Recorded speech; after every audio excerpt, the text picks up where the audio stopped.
What I have in here is arguably the best edition of D&D. In my opinion, of course.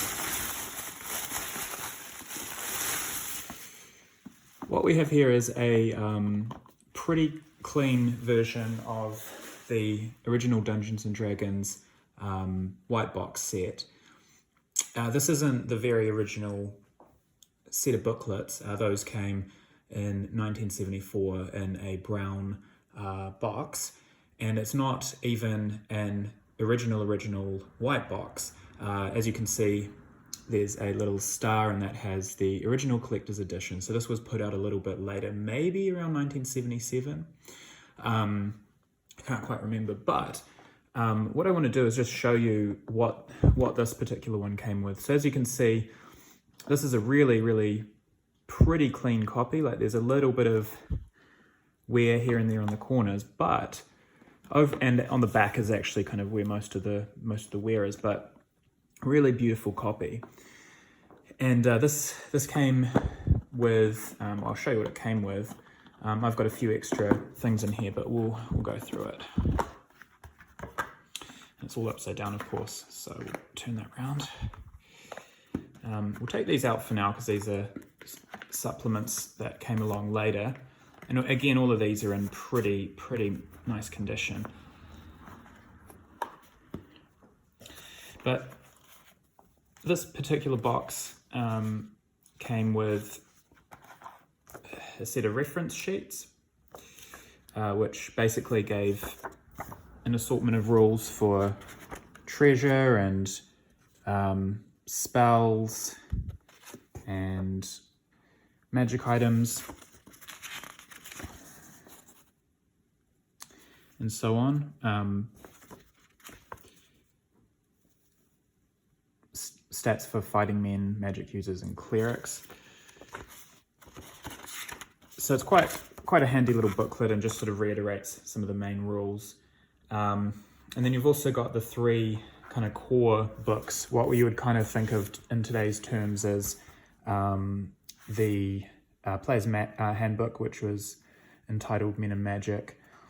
You have Volume 2, which is Monsters and Treasure, and then Volume 3, which is The Underworld and Wilderness Adventures. So, starting with Men and Magic, let's just have a look at this.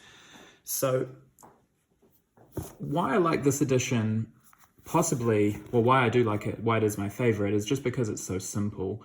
It's really easy to modify, and again, look at the condition of that. It's pretty beautiful. There is tiny, very little bit of corrosion on the staples, but really clean, really clean. So yeah, this is Men and Magic, and it gives you most of the all the rules really needed to create a character, and you can make a character in this edition in probably 5 minutes, I'd say. It's the layout and the way it's written is pretty awful in today's standards, but if you think about, like, if you've read other editions, like the basic rules of like Tom Mulvey's basic rules, or even Old School Essentials, something like that, it's kind of like that, but a pared down version.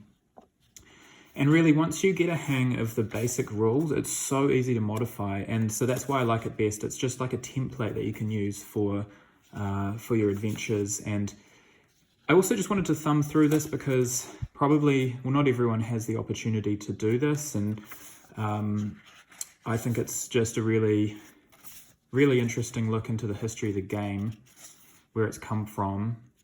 But it's funny even looking back this far, because all the kind of fundamentals of the game of what we think of now are pretty much present.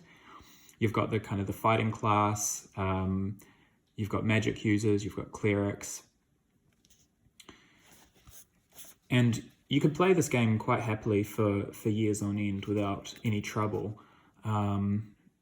You've got a really basic sort of attack matrix that you can use. I just use Ascending Armor class personally if I'm running this. So you use it as a template and then just add rules that work better for you. I kind of go with a unarmored base of 11 and work up that way. So kind of invert this armor class table a little bit. So unarmored would be like 11, shield only would be 12, leather would be 13, and so on up from the bottom. If you look at sort of that bottom and go work your way up.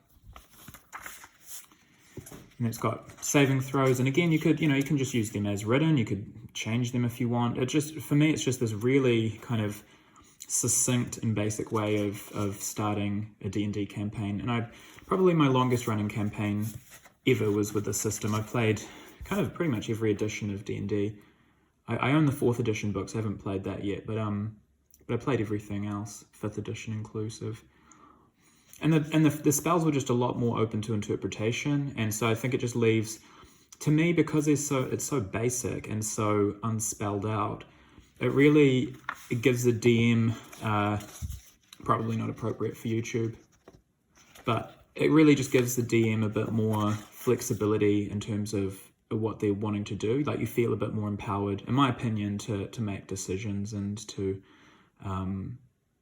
make calls that you might otherwise feel a bit restricted. And if you had a more spelled out rule system, more specific rule system with spells, and at first it can feel a little bit daunting, like you don't want to get it wrong, but then as you keep playing, you're like, oh, actually this is really easy to tweak. And you'll notice that Cure Light Wounds is 2 to 7 hit points, so that's d6 plus 1.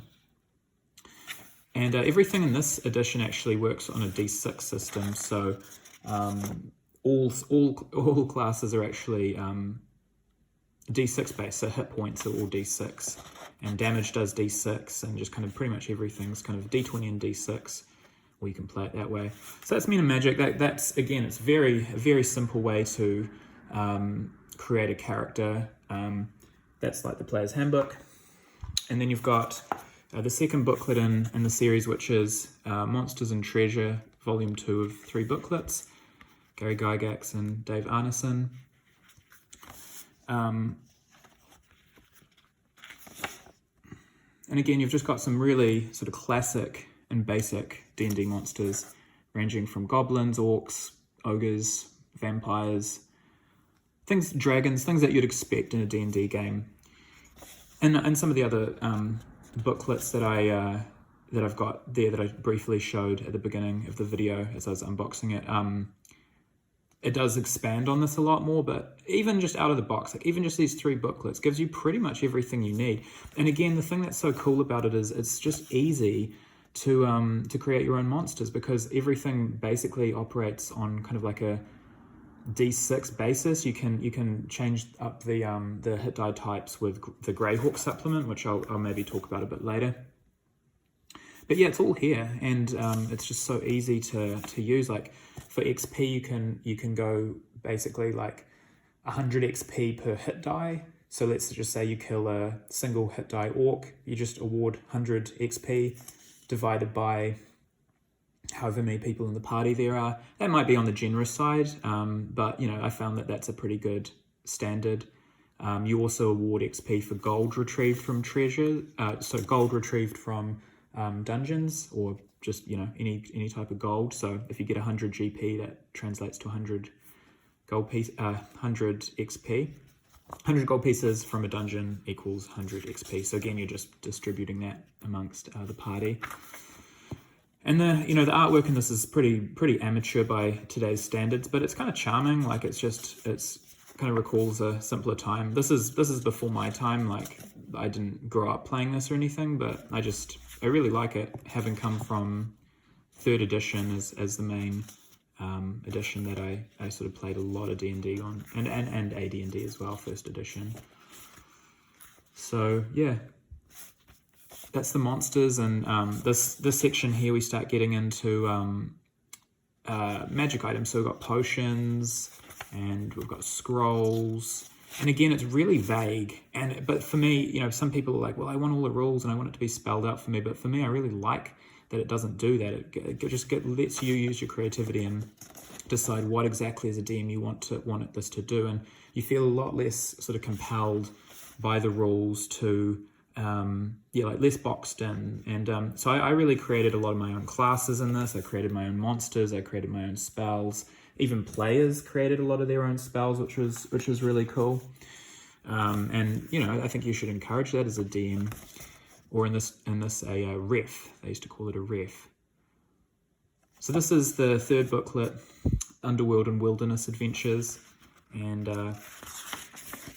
yeah, it just sort of talks about what you need in order to conduct a campaign. And it's really interesting because it's all based on the assumption that you're running a dungeon rather than necessarily a wilderness adventure, even though there's plenty of rules for that. But it talks about the necessity of making a mazy dungeon, and that you need to sit down, the ref needs to sit down with a pencil in hand and draw the labyrinth on graph paper. And it's going to take a lot of time and effort and imagination, but it should look like something like the example below. Now, of course, you don't have to do that, but it just kind of, this is the assumption that the game was working on at the time of publication. And it's, again, the game's changed a lot. I didn't do a particular huge amount of dungeon delving when I ran OD&D, but you can, and I guess that's what it's there for.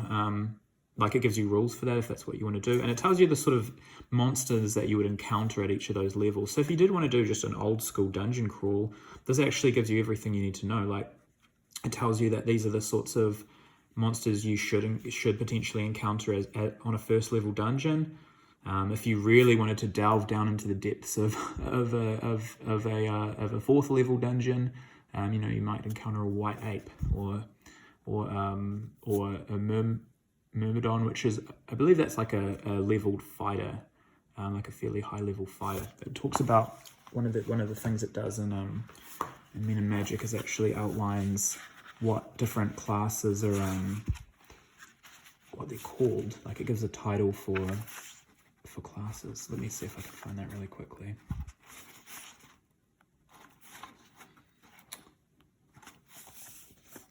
So see a Myrmidon there. What is that? 1, 2, 3, 4, 5. A 6th level fighter. So on the 4th level dungeon, you might be encountering a 6th level fighter, a Myrmidon, if I'm even pronouncing that correctly. So yeah, it tells you sort of examples of how you play the game. So the ref, and they had someone called the caller. Again, this is all stuff that you wouldn't necessarily use nowadays, but at the time, that's sort of what they were doing. It encourages the purchase of a game called Outdoor Survival, which I have never bought and I probably never will. But I think it was partly, you know, kind of the experimental nature of the game. They want you to buy Chainmail as well, which is a supplement, earlier wargame supplement. Again, I've got no intention of buying that, but, you know, maybe some purists for like that old school vibe might want to do that. So yeah, and it just sort of tells you in the wilderness what you might encounter as well, which is really cool. Some random tables for generating that. Angry Villager rule. You can pause there if you want to read what that rule is.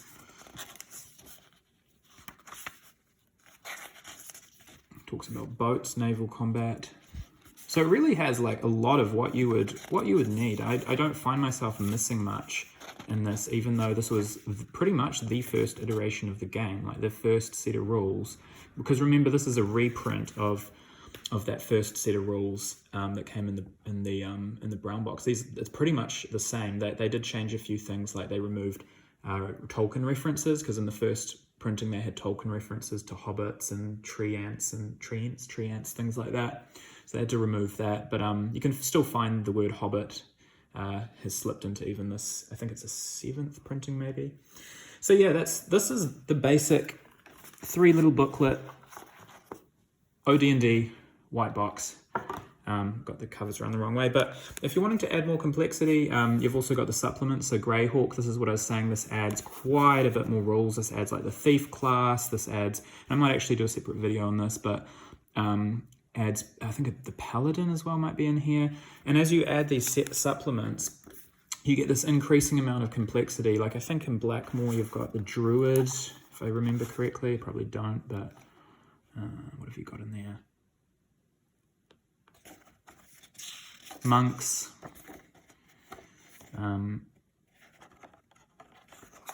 Yeah, so each supplement kind of adds more options for the game. And then finally you've got Eldritch Wizardry, which again gives some more examples. And again, that cover's probably not appropriate for YouTube, but Druids in this one actually. So that's cool. And I think the only one that I don't have is the gods and demigods, like the sort of the equivalent of, basically the different gods of the world. But that one relies kind of quite heavily on mythology. So yeah, that's just a quick video, a quick thumb through. Not everyone has the opportunity to look at this particular piece of gaming history, or in my case, something that I'd actually have actively played. In my opinion, as I said, that's why it's the best. It's just flexible. It's easy to once you get past the kind of the jumble of rules, it's actually very, very simple to run. Extremely simple, very easy to adapt on the fly. And you can actually download the rules, I think from Drive-Thru RPG, and it's pretty cheap. Or if you want to go all in, you can drop somewhere around $1,000 for this thing. Anyway, that's all. Bye.